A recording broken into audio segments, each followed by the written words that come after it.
el PEN propone los propósitos más importantes que debemos perseguir en los próximos 15 años. No dice el cómo hacerlos con detalle, porque eso le corresponde al Ejecutivo, pero sí pone el propósito, el sentido que debe seguir la educación y al que nos debemos unir todos los peruanos y todas las instituciones. La vida ciudadana es uno de esos propósitos. Y para el PEN, la vida ciudadana implica asegurar que la educación contribuya a estos 4 subpropósitos, llamémosle. El primero es convivir en una sociedad democrática. No hay vida ciudadana si no sabemos convivir con el otro, aunque sea distinto a mí, y aprender a respetarlo y a convivir con él y a conversar y a dialogar con él nuestras diferencias o actuar en lo que compartimos, en aquello en lo que estamos de acuerdo. Esa convivencia tiene que darse en una sociedad democrática. No es posible convivir en igualdad de condiciones en una sociedad autoritaria, autocrática o en una dictadura. Se requiere la democracia, es decir, el respeto al derecho de todos, al derecho legítimo de todos, a opinar, a vivir en paz, a alimentarse, a educarse. Vivimos en una sociedad democrática cuando se garantiza los derechos fundamentales a todos los ciudadanos, ¿no? Y se decide en común y se conversa entre todos para decidir el bien común, aquello que nos conviene a todos, ¿no? Entre ellos el desarrollo, por supuesto, y el tipo de desarrollo que queremos. El otro campo de la vida ciudadana que la educación tiene que contribuir a fortalecer es el ejercer nuestra libertad con responsabilidad. En el recuadro de la izquierda he acentuado el derecho, aquí voy a acentuar la libertad y la responsabilidad. No hay democracia sin libertad, pero tampoco hay democracia sin responsabilidad. Tiene que ser una libertad responsable donde tomo decisiones y me hago cargo de sus consecuencias. Soy libre para decidir, pero si me equivoco, si hago daño, si violento las leyes o los acuerdos de la comunidad, los acuerdos y las normas de convivencia, me tengo que hacer responsable del daño que hice o de las consecuencias de mis malas acciones y de mis buenas decisiones, o de mis buenas decisiones y también de mis malas decisiones, ¿no? El cuarto campo es el de lograr la vida plena, las vidas plenas. Entonces estamos pasando del derecho a la democracia, la libertad, la responsabilidad, pero también la vida plena. Y la vida plena está hecha de muchas otras dimensiones que no son solamente la dimensión cognitiva, están hechas de la dimensión emocional, o sea, de un desarrollo pleno y sano de mi intelecto, de mis capacidades para actuar sobre la realidad, un desarrollo pleno y sano de mi emocionalidad, un desarrollo pleno y sano de mi espiritualidad y un desarrollo sano y pleno de mi capacidad de reproducir materialmente mi vida a través del trabajo. Todo eso es lo que hace una vida plena. Si solo tengo una de esas dimensiones, no me habré desarrollado a plenitud como persona. Y finalmente, lograr un país justo y próspero es el otro campo importantísimo de la vida ciudadana. Puedo yo tener un desarrollo pleno en una sociedad que es injusta con mi vecino, puedo ser yo feliz si en el barrio donde vivo hay gente que no puede comer, que no tiene que comer o no tiene ninguna posibilidad para estudiar.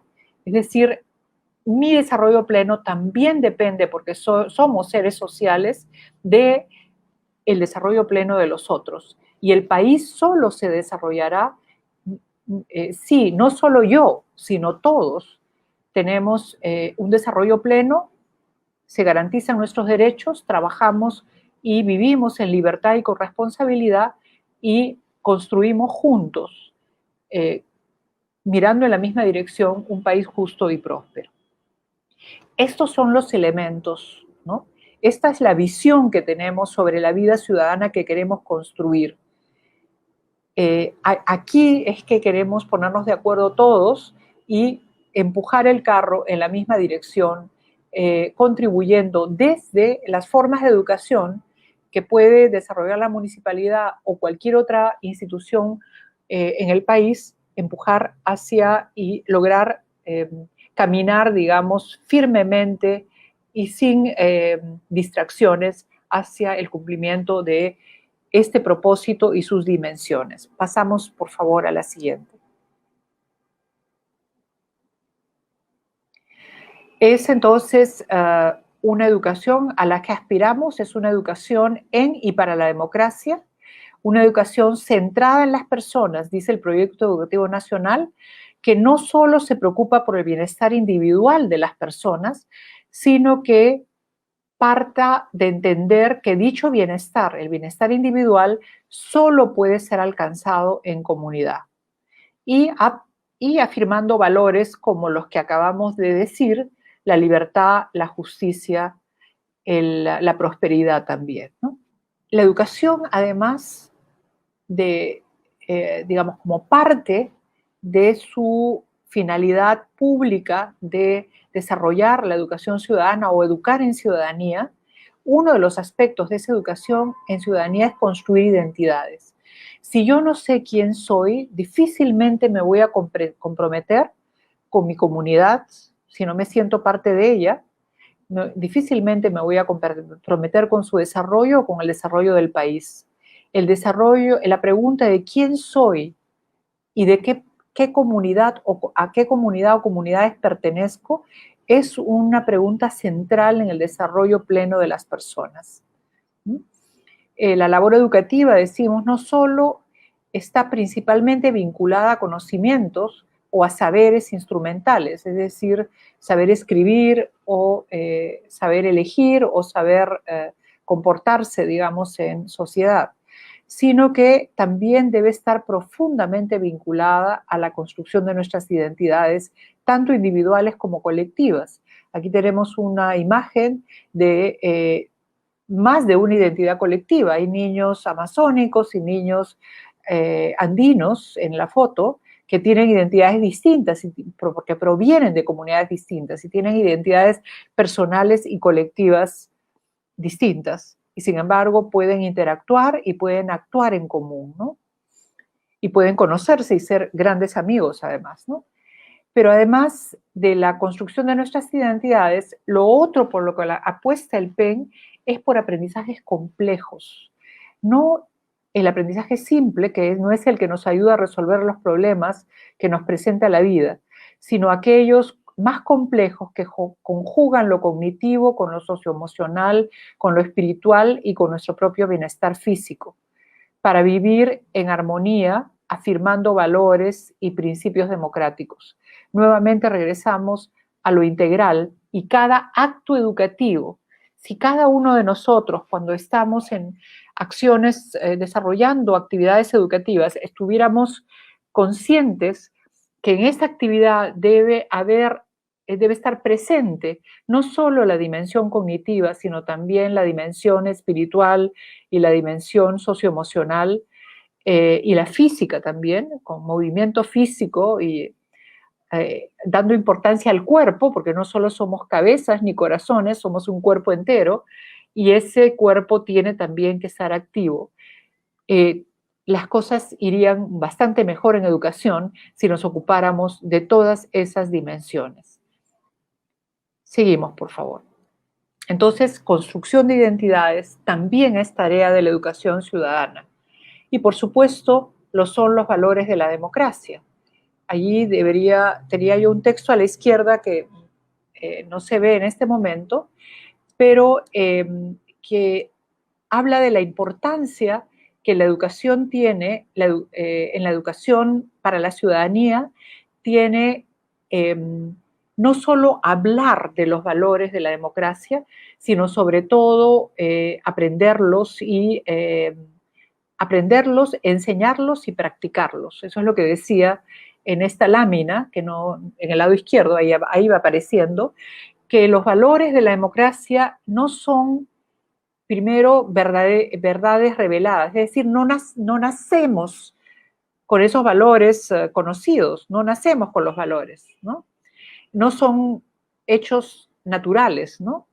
No nacemos con ellos ni aparecen tampoco espontáneamente. Estos valores, yo he mencionado algunos al lado derecho, ¿no? La dignidad, la libertad, la justicia, la igualdad de derechos, el respeto a la diversidad y a la verdad, hablando de mentiras, ¿no? De las noticias falsas, el respeto a la libertad, el respeto a la diversidad, la solidaridad, la responsabilidad, el autorrespeto y el autocontrol de mis emociones. Todos estos valores no aparecen espontáneamente en los niños, ni en los jóvenes, ni en los adultos. Se educan, no aparecen espontáneamente, se aprenden, se tienen que enseñar, se tienen que aprender y se tienen que practicar. Y como dice en la lámina, de no enseñarse, de no aprenderse y de no practicarse, la democracia estará en peligro de desaparecer o de decaer, ¿no? O de envilecerse, es decir, dejar de ser democracia para convertirse en una sociedad autocrática, autoritaria, violenta, en una dictadura, ¿no? En la dictadura de unos pocos sobre las grandes mayorías. Y eso, por supuesto, no contribuye a ninguno de los otros aspectos que hemos mencionado. No contribuye al desarrollo pleno, no contribuye al fortalecimiento de las instituciones, no contribuye a la democracia, no contribuye al desarrollo productivo, ni tampoco al bienestar material, ni al bienestar socioemocional. Entonces, esta idea es bien importante. Si no hacemos algo por inculcar estos valores, los valores no van a aparecer milagrosamente en el comportamiento de las personas. Seguimos. El PEN al 2036 también afirma que la democracia se mide por el ejercicio del derecho por parte de quienes están en desventaja, ¿no? Este me parece un indicador clave que ojalá ustedes recuerden para siempre. La democracia no es la democracia de pocos. Tendremos una democracia cuando especialmente los que están en más desventaja tienen garantizados sus derechos.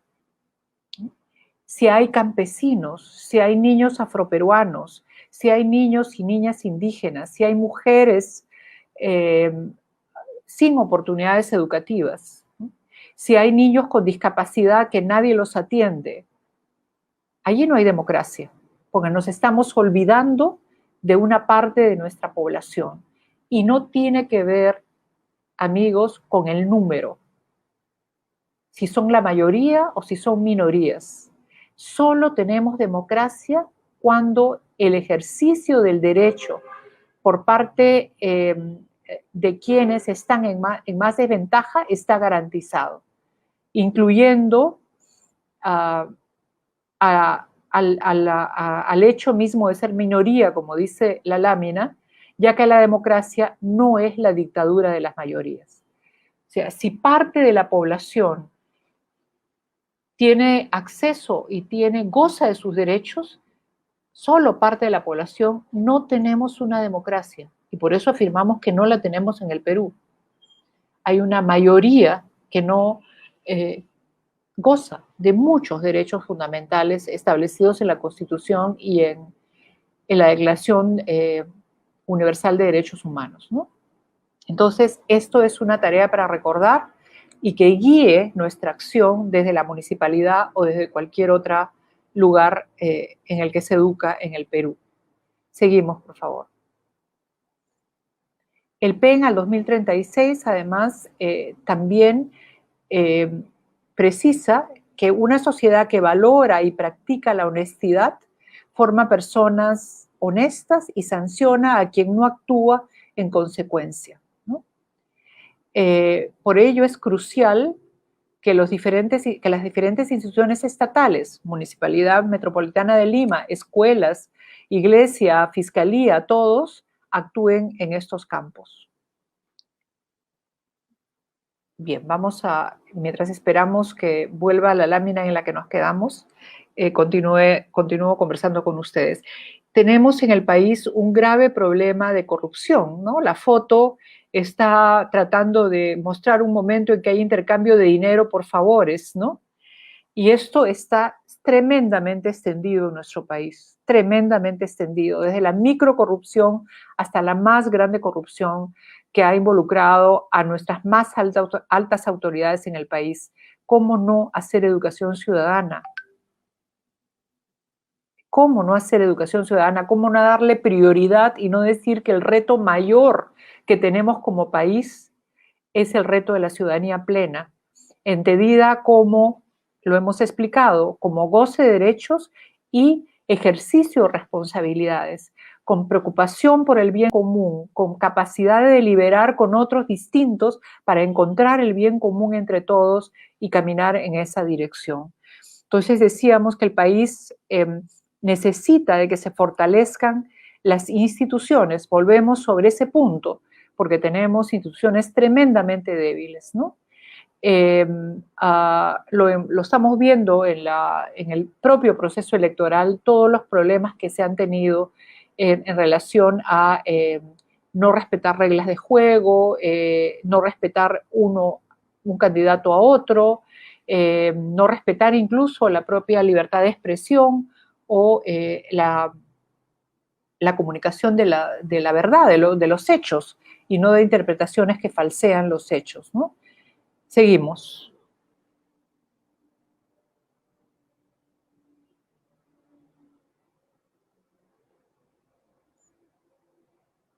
Un problema que preocupa profundamente al Consejo es el de la segregación educativa. Si el país y los educadores, y todos los, cuando digo educadores me refiero no solo a los que somos maestros de profesión, como la que habla, sino a todos aquellos que están, que realizan actividades educativas, sean maestros de profesión o no lo sean, ¿no? La segregación es entendida como la separación de los niños, de los adolescentes, de los jóvenes o de los adultos por rasgos comunes, ¿no? O sea, se pone a los pobres en una escuela, a los ricos en otra escuela, a los indígenas en una escuela, a los no indígenas en otra, a los grupos de otras nacionalidades en una escuela, a los peruanos en otra escuela, en lugar de mezclarnos para aprender, porque justamente mezclándonos aprendemos de los otros y aprendemos a convivir y a respetar las diferencias. La escuela peruana hoy no es un espacio de encuentro entre diferentes. Hay discriminación que está medida por el CICB y por muchos otros mecanismos y por la investigación. Hay discriminación en la escuela, hay discriminación en la sociedad. La escuela es un reflejo de la sociedad. Se discrimina en la escuela como se discrimina en la sociedad. Entonces, la escuela peruana no es ese espacio de encuentro entre diferentes, sino que más bien tiende a fortalecer el sentido de gueto, los que nos parecemos, gente como uno, ¿no? Es una expresión que ustedes deben haber escuchado, gente como uno. Yo estudio con gente como yo, ¿no? Es un gueto que también está presente en la sociedad y que une a los similares para distinguirlos de los distintos. Y eso ocurre incluso dentro de los propios barrios, ¿no? Me distingue el colegio, me distingue el club, me distingue, o sea, trato de distinguirme y acercarme más a unos y separarme más de otros por diferentes criterios. La segregación no es solo un problema relacionado con la cohesión social, es también un problema que afecta los aprendizajes de las personas. Por eso es que interesa al Consejo e interesa al Proyecto Educativo Nacional. Por la simple y sencilla razón que el aprendizaje se nutre de las diversidades de la experiencia humana. Si yo solo aprendo de los que se parecen a mí, vivo en lo que se llama una burbuja. Creo que el resto del Perú es como yo y los que se parecen a mí. Y no tengo la menor idea de que hay otros peruanos distintos que también sufren de repente las mismas preocupaciones que yo, pero a los que considero casi enemigos o desconocidos. Son tan desconocidos que incluso los tildo de enemigos, ¿no? Y creo que, o al revés, creo que todo el Perú es el Perú que yo conozco, el trocito de Perú y de sociedad que yo conozco. y me meto en ella y me vuelvo ciego o ciega al resto del país. Eso es también segregación, ¿no? Vivir en mi mundo solo con aquellos que son similares a mí.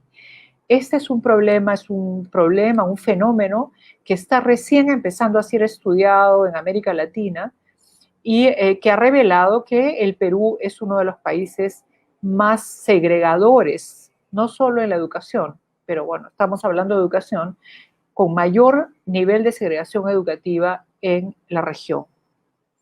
Seguimos. Este es un tema a trabajar también, ¿no? Desde el proyecto. El PEN también nos habla del aprendizaje, que el aprendizaje es posible principalmente mediante la exposición a lo distinto. Seguimos hablando del mismo tema. Yo aprendo de los diferentes, de los iguales a mí, en algún momento hay un límite para aprender. Aprendo de los que tienen otras ideas, otras costumbres, otras prácticas, otras maneras de vivir. Y esas me enriquecen. Puedo tomar algo de ellas o notar que soy distinto también. No tengo por qué asimilarme a todas ellas, pero sí descubro la diversidad y me enriquezco con ella. Por lo que dice el proyecto educativo nacional, la construcción de espacios aislados y homogéneos refuerza esa monotonía, ¿no? Y por lo mismo, la mediocridad y el prejuicio, ¿no? Aquí vemos una lámina en el cual hay una discriminación terrible con un niño que no es heterosexual, ¿no? Que es un niño homosexual, y el ataque y el señalamiento del resto de todo su entorno. El que él sea diferente hace que desarrollen prejuicios por él y lo maltraten, lo acosen, lo maltraten y ejerzan violencia incluso, en lugar de conocerlo más, aprender de él y de su vida y de lo que pasa, de lo que sufre, de sus emociones, de sus ideas y de sus prácticas y de sus acciones, ¿no? En ese sentido, dice el PEN, asegurar que cada espacio educativo represente en la medida de lo posible la diversidad humana, tanto en lo cultural como en lo socioeconómico, es lo que buscamos, ¿no? Y creo que la Municipalidad Metropolitana de Lima está en ese camino porque realiza realmente actividades de encuentro de los diferentes. Así que en ese sentido, creo que sí estamos mirando en la misma dirección. Seguimos, por favor. Aquí, esta lámina me pareció importante compartir con ustedes dos maneras de desarrollar la educación ciudadana. Este es un estudio que realizó UNESCO en el año 2005 de currículos de educación ciudadana en 6 países